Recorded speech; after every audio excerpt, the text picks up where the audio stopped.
Hey, shalom everyone, this is Chris Shoemaker, also known as Yehuda ben Shomer, and welcome to the Daily Drash.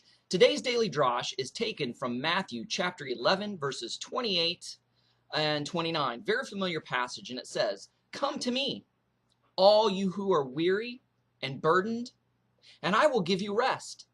Take my yoke upon you and learn from me, for I am gentle and humble in heart, and you will find rest for your souls." I'm going to add verse 30. "For my yoke is easy and my burden is light."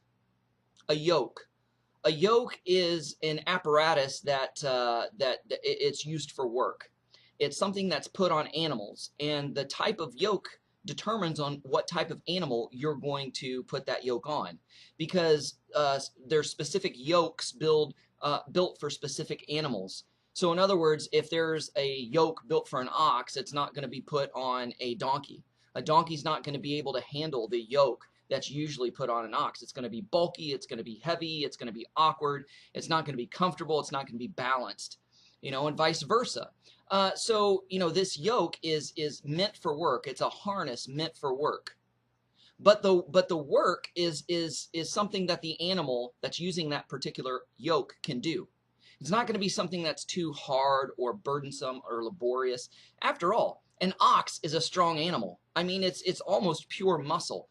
So there's almost nothing that an ox can't do. So it's nothing. It's like a cakewalk for an ox to plow a field. Now, for a human to plow a field, that's pretty hard. And I've seen men have yokes on them, and they're plowing their own field with a yoke and having a plow behind them. It may be harder for other animals, but for an ox, it's child's play. So work is meant to be enjoyable. It's meant to be a little bit challenging, and there is going to be some weight to it. You're going to notice that your shoulders aren't free, and it's not going to be light and breezy. It's going to be a little bit of burden, but it's going to be light. It's going to be easy. And so the Torah scholars of the day, the scribes and the Pharisees and the Sadducees, they had their own way of interpreting the Torah, the law, the instructions of God, the 5 books of Moses. And they added all their little man-made customs and traditions to it. And, a simple 613 commandments, by the way, not all 613 apply to a single individual, but all these commandments was very simple. It was very grassroots, and it was very self-explanatory in most cases, in the majority of cases. And in the cases that were not, God appointed the Levites to be able to explain these passages and these instructions and these laws to the people so they could understand it and do it. But these scribes and Sadducees and Pharisees just kept on putting on their own interpretations, their own spins, their own twists, their own customs, their own traditions. So it was as if somebody was putting a yoke that was no problem for an ox, but yet adding additional weights to that yoke, as if that ox was in training to be a cage fighter or something. It's insane. And so it just doesn't make any sense. And so here Yeshua said, "Come to me, all you who are weary and burdened, and I will give you rest." He was talking to the people that sat under the teachings of the scribes and the Pharisees and the Sadducees, and they were obligated to keep their version and their way of living out and interpreting the Torah, the law of God. And it was heavy. And Yeshua even said many times about the Pharisees is that, you pile on your man-made traditions and you won't even lift a little finger to help the burden of the other person carrying it. You don't even fulfill these things yourself, and you're expecting the common guy to do it, the common man to do it? You're crazy. So Yeshua said, "Come to me, all you who are weary and burdened." You're burdened by these extra customs and man-made laws and traditions. Come to me, you who are weary and burdened. I will give you rest. I'll take those extra weights on that yoke off of you.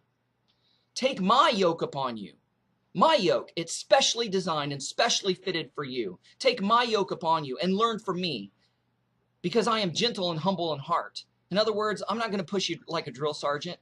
I'm not going to make you run a marathon when you're plowing a field.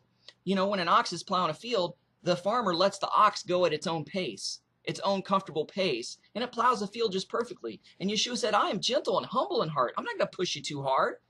My way of walking out the commandments and living the Torah is simple. It's so simple, I've even lived it before you. I'm the living example of it." Because remember what he said in Matthew 10, "I've not come to do away with the law and the prophets. I didn't come to do away with it, but to fulfill it." And that Greek, Hebrew, and Aramaic word means to bring into its full and complete understanding and meaning so that you know how to walk it out and live it yourself. For I am gentle and humble in heart, and you will find rest for your souls. In other words, this yoke is going to be enjoyable. It's going to be a cakewalk. It's not going to be a burden or a problem for you. You will find rest for your souls. Your souls won't be burdened by the extra customs and traditions and commandments of men. For my yoke is easy and my burden is light.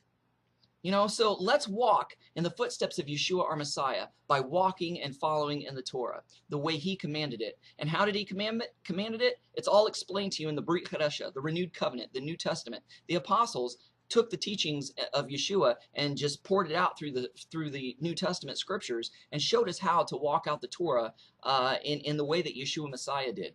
Hey guys, thanks for watching. Shalom, Shavua Tov. Go out there and have a great day. Come to abrahamsdescendants.com and check out our kosher comic section called Inside the Bushel and its archives. You'll be glad you did.